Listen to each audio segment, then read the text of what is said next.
A ver, ahí está. Bienvenidos, bienvenidas a este encuentro, los que están presentes y los que lo escuchan después en diferido. Quería que empecemos con la lectura de este texto que es muy importante, no dicho por mí, sino por varios grandes eruditos del yoga y de distintas tradiciones espirituales.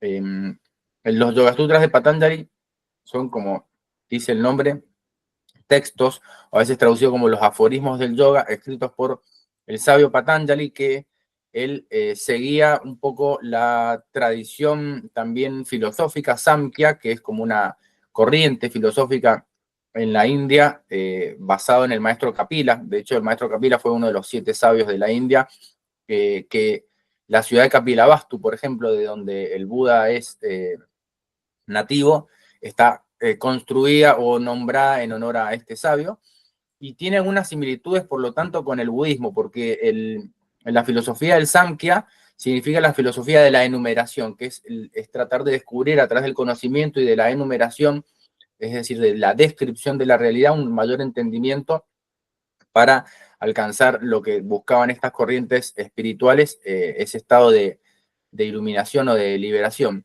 Y lo que hace Patanjali, por lo que he estado investigando un poco, es también utilizarlo como texto fundamental para la tradición espiritual del yoga, con algunas diferencias con la filosofía Samkhya en cuanto a que sí hace referencia a la figura de una suerte de personificación divina.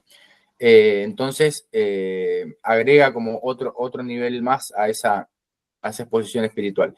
Y a partir de acá se han hecho muchos desarrollos, pero quería por lo menos que le damos los 4 primeros versos y después podemos llegar a comentar. Para esta exposición, bueno, el primer capítulo se llama Samadhipada. Samadhi ya les empezará a resonar un poco si siguen algunas de las distintas tradiciones orientales.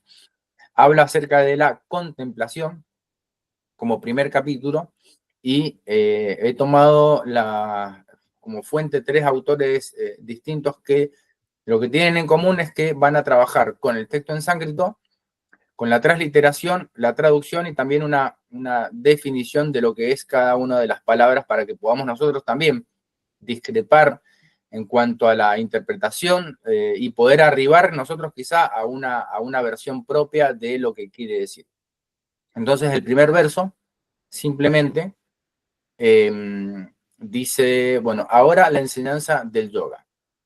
No hace muchas definiciones Oscar Pujol, que es este primer autor que estamos tomando, pero sigamos a la versión de Iyengar, que es un yogi muy importante del siglo XX, que difundió el sistema de yoga también Iyengar en todo Occidente. Nos habla ya de qué es el yoga como corriente espiritual. Bien, después vamos a ver los distintos tipos de yoga que son mencionados a lo largo del texto, pero en sí, yoga significa unión, conexión, combinación, también aplicación, uso, resultado, meditación profunda, concentración o contemplación del espíritu supremo. Yoga, nosotros compartimos palabras como el yugo o cónyuge, significa aquello que está unido. Entonces, es el método de la unión. ¿Unión con qué? Unión con el espíritu supremo. Unión en meditación profunda, una suerte de unión o armonización con la conciencia universal, si tomamos conceptos de otras tradiciones. Entonces, la definición de yoga acá empieza ya a ser importante, parecido a la palabra latina de religar, de religión, aunque tiene otras connotaciones. Entonces, lo que traduce Iyengar es: con oraciones en busca de la bendición divina, ahora comienza una exposición sobre el sagrado arte del yoga. Un poco más devocional, si se quiere, esta traducción. Hay que recordar, bueno, Iyengar en sus clases siempre invocaba con su mantra a Patanjali antes de comenzar. Quienes han tenido la posibilidad de estudiar yoga Iyengar, es muy importante esta figura en esta tradición. Y acerca de Anusasanam es la enseñanza, podría ser el consejo, directriz, el orden, es decir, es una exposición en la cual se va a exponer acerca de los códigos de conducta que han de ser observados, según Iyengar, y que conforman la base a partir de la que cultivar nuestra vida ética y espiritual. Y otro autor más que voy a estar tomando es Swami Satchitananda, que también trabaja de la misma manera, una explicación con un comentario un poco más breve. Dice, bueno, ahora simplemente del yoga comienza la exposición. Bien, así vamos a estar compartiendo al menos los primeros 4 versos que conforman una unidad, a mi criterio. El segundo es fundamental. Dice así: la restricción de las modificaciones del material mental es yoga. Es decir, el yoga, como definición, habla de chitta, vritti, nirodha. Chitta, traducido como material mental, vritti como modificaciones y nirodha como restricción. Nirodha también nos puede resultar un eco de la palabra, por ejemplo, nirvana, que significa cesación. Pero esta traducción es un poco conflictiva, perdón, ya que restricción implica quizá sostener como con fuerza el material mental o controlar también. Vamos a ver lo que dice Iyengar. Él dice, por ejemplo, Yoga Chitta Vritti Nirodha es el cese de los movimientos de la conciencia. Acá ya se habla no solo de material mental, sino de la conciencia como algo un poco más amplio también. Si está esta idea de movimiento o modificaciones, y fíjense que cese no es lo mismo que restricción, es decir, amplía Iyengar la interpretación de Nirodha, que puede ser un bloqueo, una obstrucción también, aniquilación, control o cese. En el budismo, por ejemplo, el nirvana se habla de cesación, pero es como una llama que se extingue. No necesito a veces controlar, bloquear o aniquilar la llama. Esta a veces llega a un estado de cesación, de extinción por sí mismo, en la medida que yo no lo esté alimentando. Bien. Y respecto de la conciencia o la mente, Chitta dice la conciencia, atribuye a los factores, bueno, manas, él hace un desglose acá, incluye la mente, manas, intelecto, buddhi, y el ego, ahamkara, es el vehículo de observación, atención, aspiración y razón con las funciones de la mente, ¿no? Cognición, volición y movimiento. Y vritti, las modificaciones o los movimientos son las fluctuaciones mentales de los estados de la mente. Podríamos pensar el aquitamiento de los estados de la mente, entonces, es el yoga.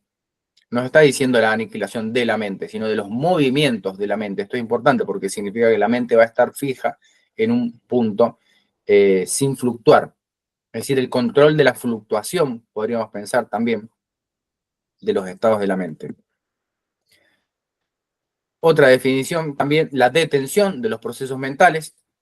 Acá yo puedo estar no del todo de acuerdo con esta idea de detención porque así se dice que como el corazón late y los pulmones respiran, la mente piensa. Entonces, detener los procesos mentales o detener la conciencia quizá no sea posible desde cierto punto de vista cuando uno habla de tengo que controlar la mente, pero sí estamos hablando de detener los cambios, como decíamos en esta versión de Iyengar, de los estados de la mente, la fluctuación mental que sea detenida. ¿Qué significa entonces otra cosa? Significa concentración de la mente en un estado mental que se mantiene, podemos pensar, a lo largo del tiempo. Fíjense cómo la diferente interpretación nos puede dar ideas totalmente distintas. No estoy luchando para detener, suprimir o obstruir la mente, sino estoy tratando de llevarla hacia un estado donde no fluctúa el estado mental. Bueno, sobre este verso se ponen a hacer muchos más comentarios, pero quería avanzar un poco más para que tengamos entonces los primeros 4. El tercero dice, entonces, cuando se detienen o cuando las variaciones del estado mental se detienen, dice Patanjali, entonces el testigo, el observador, se establece en su propia naturaleza. Bien, ¿qué sería? Establecerse en la naturaleza de la mente, según Iyengar, por ejemplo, el que mora en su propio, el que ve, el testigo, mora en su propio auténtico esplendor. Es decir, la naturaleza de la mente, para Iyengar, es un estado de esplendor, de descanso, de irradiación, si se quiere, mora en sí mismo, dice. Entonces, el alma, podría ser el testigo, el alma, el observador, en sí mismo o en su propio estado descansa, mora, irradia, un estado radiante, según Iyengar, O también podemos decir, entonces, el observador reposa en esta propia naturaleza. ¿Cuál es la naturaleza de la mente o de la conciencia o del observador? Bueno, es un poco lo que va a tratar de explicar Patanjali a través de las distintas modificaciones. Por último, entonces, el verso 4 dice, cuando esto no ocurre, entonces, otras veces, es decir, cuando no se logra fijar la conciencia, el yo parece que asume las formas de las modificaciones mentales, es decir, se asume, se identifica con estas modificaciones del material mental, ¿bien? Cuando no se logra esta cesación. Como dice Iyengar, en otras ocasiones, el que ve se identifica con la conciencia fluctuante, es decir, ya no está morando en su propia naturaleza, sino que está identificado, está afuera, el observador está afuera, en su conciencia fluctuante. Identificado es decir, yo soy eso, cuando estoy identificado estoy cerca de, por lo tanto estoy en ese estado de fluctuación del estado mental. En caso contrario, el testigo asume la forma de los procesos mentales. Entonces, lo que nos están diciendo estos primeros 4 versos es que cuando no logro la cesación de las fluctuaciones mentales, la conciencia o el observador o el alma, como lo quieran interpretar, asume o se identifica con estas fluctuaciones mentales y por lo tanto deja de estar presente en su propia naturaleza radiante, según Iyengar. Esta definición de yoga nos está diciendo entonces que, al principio, en la definición de yoga, de integración con el absoluto, necesitamos lograr el cese de la fluctuación de los estados mentales, un estado de la mente o de la conciencia que no fluctúa, que está en un solo punto y por lo tanto permite que el observador repose entonces en su propia naturaleza. De esto se va a estar exponiendo mucho más acerca de cuáles son las modificaciones mentales y cuáles son las fluctuaciones mentales en los siguientes versos, pero quería empezar presentando estos 4 primeros versos como para que también lo tengamos en consideración y la conexión que hay entre esta simple definición y las distintas tradiciones espirituales de Oriente que buscan este estado de unión o de a veces llamado de liberación, de fusión con lo absoluto, por ejemplo, de distintas maneras. Vamos a ver que acá va a ser importante las prácticas que nos lleven, si el yoga es un camino práctico, las prácticas que nos lleven a la cesación de las fluctuaciones mentales, pueden ser prácticas de meditación específicamente, o pueden ser prácticas que nos lleven a ese estado de cesación de la fluctuación, con los distintos caminos que va a proponer las 8 ramas del yoga que vamos a estar viendo más adelante.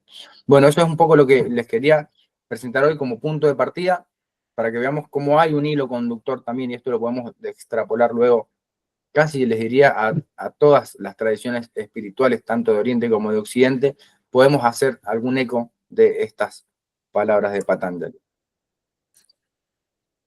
Los otros días escuchaba a un budista que decía, ¿no?, sobre el estado de conciencia y la mente, cómo controlar la mente, ¿no? Y esas fluctuaciones que tiene la mente. Entonces él nombraba que su punto de equilibrio era buscar la paz. La felicidad era momentánea, el estado alto de felicidad y el estado de tristeza, sino una nivelación, ¿no? Una nivelación de las emociones, ¿no? Y su estado principal era ese, llegar a su paz interior. Y una forma también de controlar la mente, ¿no? Era a través de meditaciones. Gracias, Pablo. Bueno, Betty, desde el yoga, ¿qué nos puedes decir de esto que hemos compartido? Bueno, principal, cuando me consultan cuál es el beneficio del yoga más resplandeciente, es la calma. Porque si bien el yoga parte desde lo físico y tiene millones de beneficios, yo creo que lo más importante es la calma. La calma me trae al presente. Y como decía la primera parte de los sutras, ahora comienza. En este estado de presente, yo empiezo mi estado de calma y desde ahí puedo conectar con una conciencia suprema que por ahí llamamos Purusha, ¿sí? Desde Prakriti, desde la materia.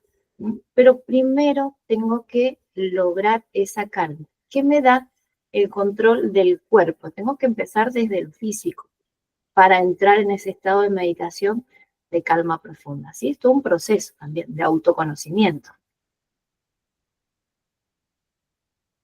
Bueno, excelente, muchas gracias. Sí, bueno, eso como mencionaste ahí, la filosofía Samkhya se basa también en esta descripción del universo dual entre materia y espíritu, como el proceso sería como de ascensión, es así como el espíritu se materializa, luego uno tiene que espiritualizar la materia, ir en el camino inverso. También otras filosofías hablan de que no hay una dualidad real, sino que es una dualidad aparente y que la materia es espíritu y el espíritu es materia, pero sí estamos buscando esa liberación, esa paz interior que estabas mencionando. Hay una amiga profesora de yoga también que estudia Iyengar y dice que para esa filosofía, o sea, desde el punto de vista de la escuela Iyengar, no hacen prácticas de meditación, sino que la meditación es el resultado de la práctica. Eso así me llamó mucho la atención. O sea, siempre uno puede poner el foco en distintos lugares, pero en este caso es como el resultado de la práctica bien hecha. Esto me viene a la mente cuántas similitudes, que es lo que dijimos en la clase anterior, ¿no? En las filosofías, ¿no? Budistas, hinduistas y demás, ¿no? Muchas similitudes para llegar a la iluminación y al elevar la conciencia, el estado de conciencia, ¿no? Lograr conexión, me parece que sería el camino. Nosotros estamos desconectados, totalmente desconectados. Entonces, yo creo que la primera conexión que debemos trabajar es la interna, conectarnos con nosotros mismos, con nuestra esencia. Y hay un montón de posibilidades, solo hay que lograr calma para conectar. Desde la conexión individual, podemos abrirnos a la conexión externa, llámese naturaleza, cosmos, llámese, hay un montón de formas de denominar esa conexión, pero siempre buscando herramientas que sabemos que funcionan, como por ejemplo el yoga. El yoga plantea un control físico, ¿sí? Que, como decía Pablo, en algunas líneas del yoga, la meditación en movimiento es fantástica, porque las fluctuaciones de la mente cesan completamente. Hay tanta concentración alineada en la postura, en la secuencia y demás, que la mente se alinea absolutamente en el momento presente. Y ahí es donde encuentro esa calma, aunque esté en movimiento. Es fantástico, es una sensación muy, muy bella de conexión, que se puede dar en la meditación estática también, ¿sí? Cuando yo tomo una postura de loto, relajo la espalda, alineo con la fuente, con la tierra. Son distintas formas de llegar a lo mismo. Y está en uno explorar con qué método me siento más identificado o vibro mejor.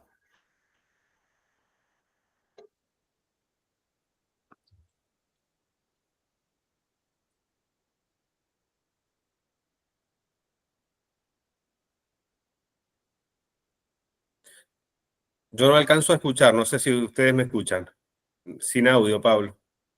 Ah, perdón, estaba Ahí. silenciado. No, decía que hoy de esto podemos después ir profundizando. A mí me gustaría quedarme con estos primeros 4 como para irlos meditando y ya luego en otro encuentro continuar con estos aforismos del Doge y seguirlos discutiendo. Yo sé que vos habías preparado algo, Pablo, no sé si querés comenzar.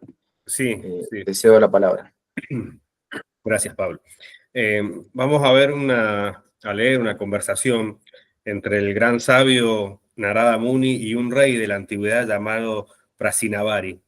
El rey le preguntaba al sabio acerca del destino y del karma, ¿no? Y en los textos védicos se celebra como uno de los 12 Mahayanas o grandes autoridades de la verdad eterna. Narada Muni era muy reconocido, su nivel de espiritualidad era tan alto que a menudo se lo denominaba Bhagavan, un término que por lo general se reserva para el Señor Supremo.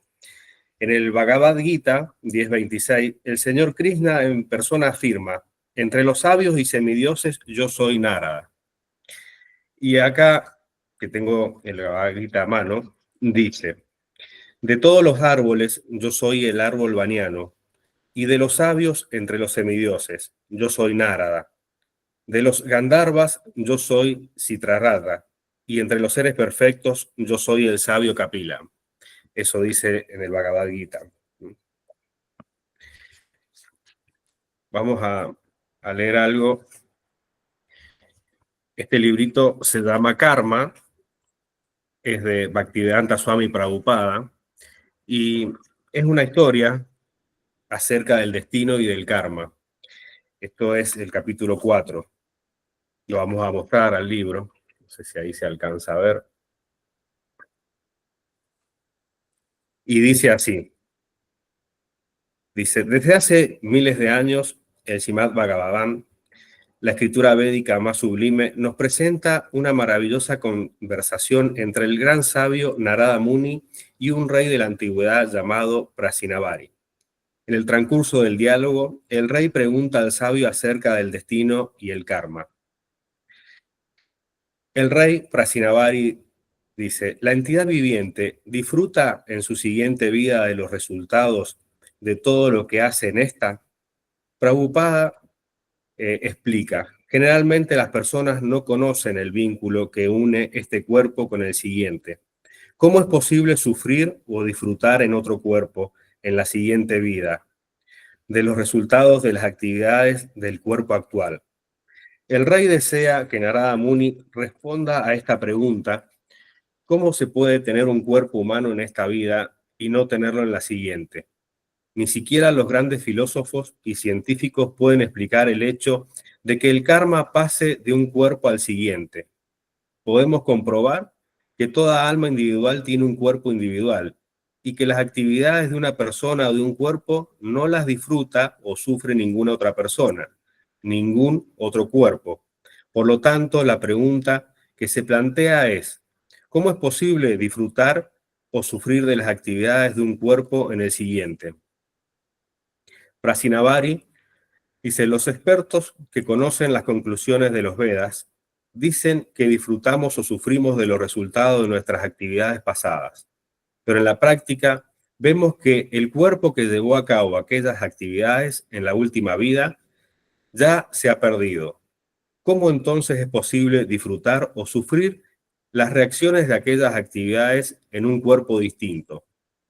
Prabhupada: los ateos quieren pruebas de las acciones resultantes de sus actividades pasadas. Preguntan: ¿cómo se puede mostrar que yo estoy sufriendo o disfrutando de las acciones resultantes de un karma pasado? No conciben la forma en que el cuerpo sutil lleva los resultados de las acciones de este cuerpo denso al siguiente.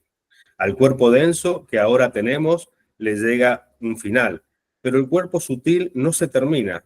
El cuerpo sutil lleva al alma hasta el siguiente cuerpo.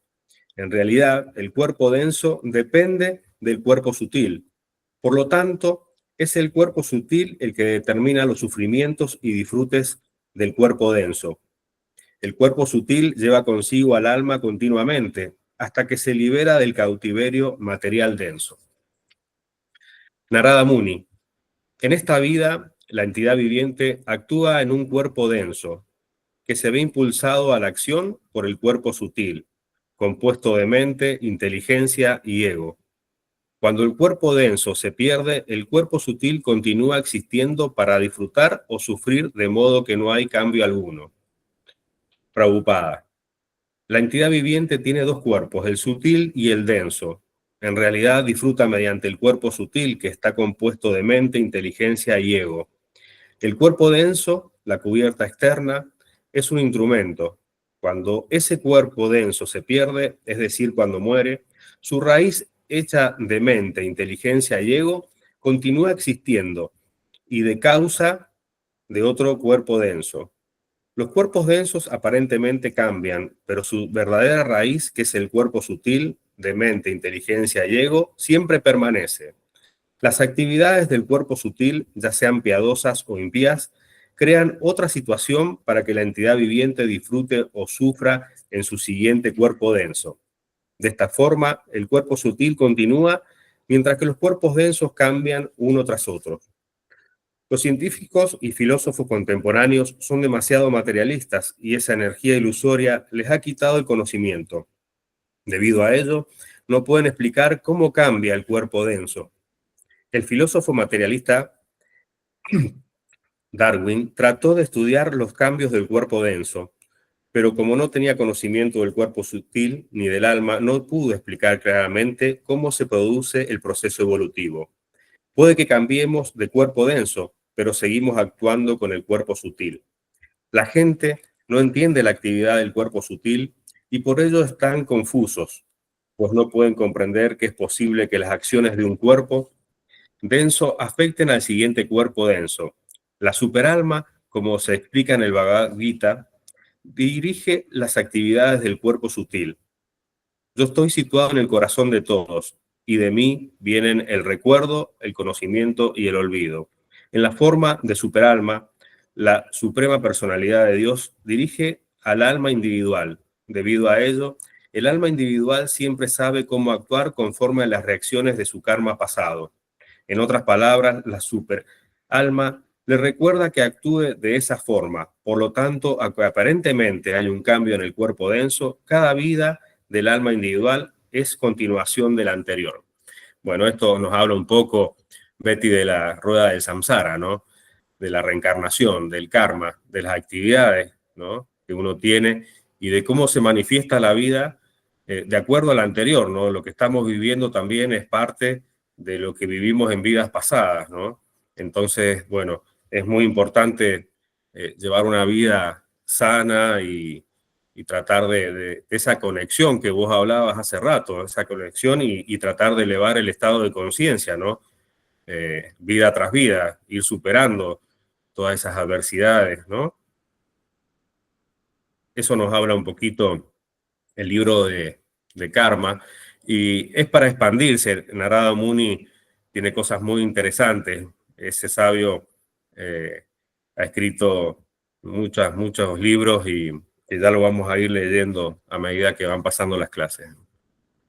Nosotros estábamos leyendo también los Puranas, el Ramayana, y acá tenemos algo sobre el príncipe Rama.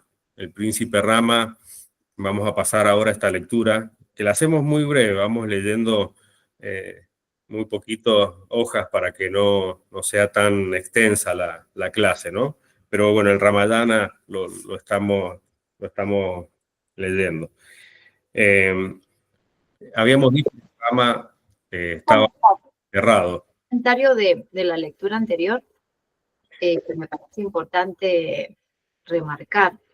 Nuestro campo sutil, que pasa desapercibido hoy en nuestra sociedad o en nuestra cultura, es tan importante para la salud, para el cuerpo físico, es una integridad.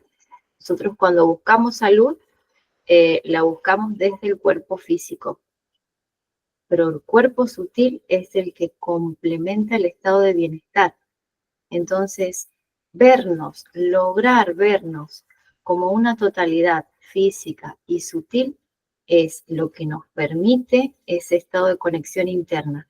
Me permite saber quién soy. y a partir de quién soy, a dónde voy. Y ahí alineo con el propósito que viene del campo sutil, de una vida en otra, el propósito sigue y va abriendo perspectivas, pero necesito conectar con mi totalidad, físico y sutil. Y desde el sutil seguimos una vida tras otra con ese propósito. No lo sabemos reconocer. Hoy por hoy es muy difícil reconocer un propósito porque nos concentramos solamente en lo físico. Entonces hay que buscar una mirada más profunda, conectar con lo sutil, con las emociones, y desde ahí volver a alinearnos con nuestro propósito de vidas tras vidas y tras vidas, vaya a saber cuántas, ¿no? Muchas distracciones, Betty, ¿no? Por eso también a veces nos cuesta esa conexión, ¿no? El mundo de hoy tiene eso y creo que conectarnos ha costado mucho y va costando, pero bueno, cada vez este proceso va despertando más almas, ¿no? Sí, sí. Hay demasiada carga energética en lo material, ¿sí? En lo material económico. Y nos olvidamos de que lo esencial, nuestra raíz, tiene que estar tan vibrante como la física, si no, nos apagamos. Y es como dicen los Vedas, este mundo material es maya, es ilusión. Y si el ser humano se diera cuenta de todo eso, estaríamos más conectados, ¿no? Total. Y no es malo el aspecto material económico, de ninguna manera lo cargo como algo negativo, sino que buscando la integración con lo sutil, cuando uno vibra mejor con esa conexión sutil materia, podemos valorar de otra manera también los logros materiales económicos, porque si no vemos esa cadena que tengo lo que quería, pero no me genera nada, no lo disfruto, quiero otra cosa, no, quiero otra cosa, y salto, salto, salto, salto sin darme cuenta dónde estoy saltando. Sí, como algo que nos acompañe, Betty, ¿no? Porque eso material, como un medio para poder Es una herramienta. actuar, no enfocados en eso material, sino como algo que nos acompaña para poder desarrollarnos también, ¿no? Porque, bueno, es una necesidad que tenemos también, ¿no? Obvio, obviamente que yo creo que es una herramienta fundamental, pero no tiene que ser nuestro propósito en la vida. Exacto. Una herramienta para nuestro propósito. Y ahí está la diferencia. Bien, bien.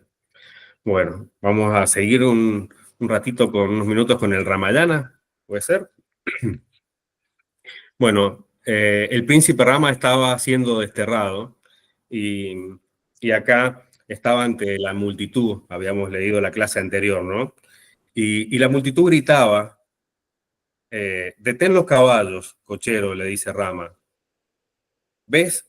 Lentamente decían, deseamos ver el rostro del magnífico Rama. Rama, Betty, es uno de los avatares del dios Vishnu. Rama fue un príncipe muy sabio en la antigüedad. Cuando Rama entonces para los caballos, ese rostro tan admirable como la luna, en aquel momento Rama, viendo a su padre que rodeado por sus doncellas, le seguía a pie, presa del dolor y gimiendo a cada paso junto a la reina Causalia. No pudo el infortunado soportar aquel espectáculo. Cuando vio a sus padres ir así a pie, le dio prisa al cochero. Avanza, dijo, avanza. No puedo soportar la visión de sus dos queridos ancianos poseídos por su dolor. Ah, mi hijo Rama. Ah, Sita. Ah, Lakshmana. Volved los ojos a mí. Lanzando estas exclamaciones, es como el rey y la reina corrían tras el carro. El rey, jefe de la estirpe de Ixhuacú, no desvió los ojos mientras le fue posible percibir la vaga forma de aquel hijo que marchaba al destierro. Pero cuando dejó de ver a su Rama, entonces, pálido, afligido por la pena, cayó en tristeza y cayó en tierra. Causalia, emocionada, corrió a su derecha y Kekeyi a su izquierda, llena y de satisfecha ternura por su hijo Bharata. El rey, dirigiendo una mirada a esta Kekeyi de obstinada maldad, le dijo: Kekeyi, tú que marchas por el camino del pecado, no toques para nada a mi cuerpo, porque no quiero que te ofrezcas jamás a mi vista. No veré más en ti a mi esposa. Si Bharata llega a ser célebre, cuando el reino haya pasado a sus manos, que mi sombra no guste jamás de las ofrendas fúnebres que venga a ofrecer ante mi tumba.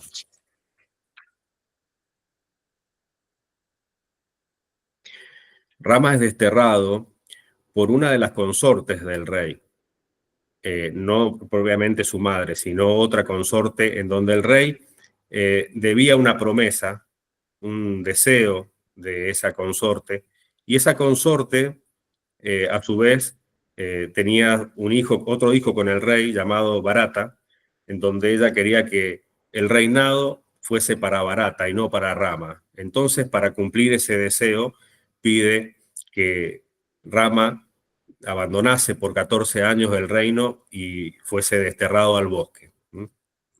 En aquel momento, la reina Kausalya, presa a su vez de dolor, ayudó al viejo rey manchado de polvo a levantarse y le hizo reemprender el camino del palacio.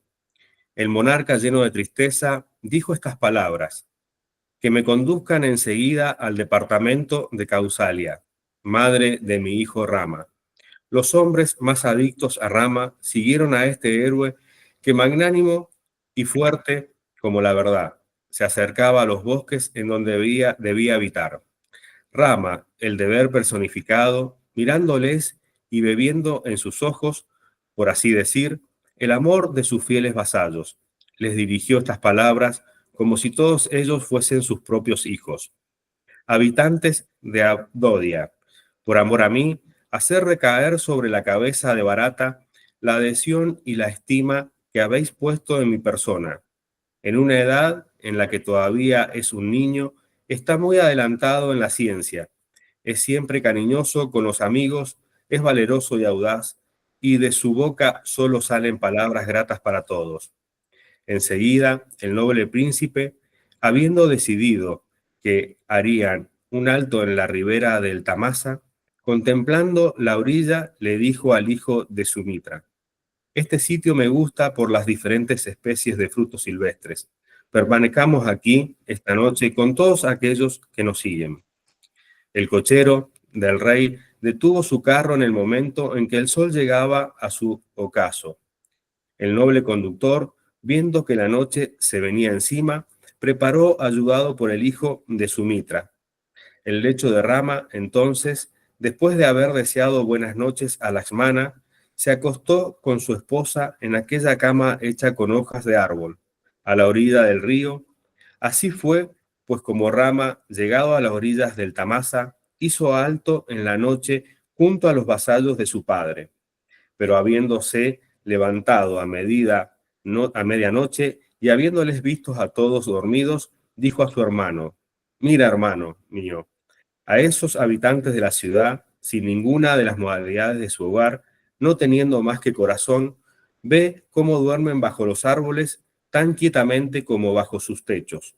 Nosotros, pues en tantos que ellos duermen, momentos en nuestro carro y vayamos por aquel camino en busca de nuestra mortificación. Así estos hombres, tan adictos a mí, no se verán obligados a buscar su lecho al pie de un árbol. Bueno, hasta acá vamos a llegar con el Ramayana, Betty. Vamos a seguir la próxima clase. Y bueno, tenemos muchas escrituras védicas todavía para desarrollar y para comentar y para leer, ¿no? Te voy a resumir un poquito sobre los 10 avatares, ¿no? Que uno fue Rama y Krishna, y el último avatar que está en las escrituras védicas, que todavía no ha llegado, es Kalki. Pero bueno, Rama también tiene muchos pasatiempos muy bonitos para comentar, ¿no? Así que nos queda mucho todavía por leer y hablar. No sé si querés hacer algún comentario. por el momento voy a ir absorbiendo el conocimiento de ustedes desde este camino. No, es mutuo, es mutuo. Hay una obra de arte muy bonita de Rama y Hanuman, que es El Abrazo. Podríamos subirla al grupo, la voy a buscar. Es una obra que para mí representa esa devoción, como toda esta gente que lo seguía a Rama, desde el corazón. Te sigo porque realmente conecto con vos. Me parece fantástica esa forma de buscar el arte en los aforismos de la mitología. Sí, ¿no? Yo creo que la filosofía védica tiene mucha simbología, ¿no? Y muchas enseñanzas, ¿no? Y eso que vos estás nombrando de Rama y Hanuman es muy bonito, ¿no? Como Hanuman ayuda a rescatar a Sita, ¿no? Y emocionante, ¿no? Cómo da todo, cómo lidera todo el ejército de monos. Eso también ya lo vamos a ir leyendo y lo vamos a ir dando este saber, este conocimiento para que al que le resuene, ¿no? Al que le llegue a su corazón, ¿no? Así que, bueno, nos queda mucho por desarrollar y por hablar, si Dios quiere. Así que, bueno, lo vamos a saludar a Pablo. No sé si vos tenés algo más que agregar. Y ahí está Pablo, ahí está Pablo. Por ahora, nada. Cuando esté en mejores condiciones, por ahí puedo agregar algo más. Estamos parecidos. Pero bueno, nos vemos la próxima clase, Dale. si Dios quiere. Y bueno, gracias por este espacio y les mando un fuerte abrazo. Gracias por estar presente. Gracias, chicos.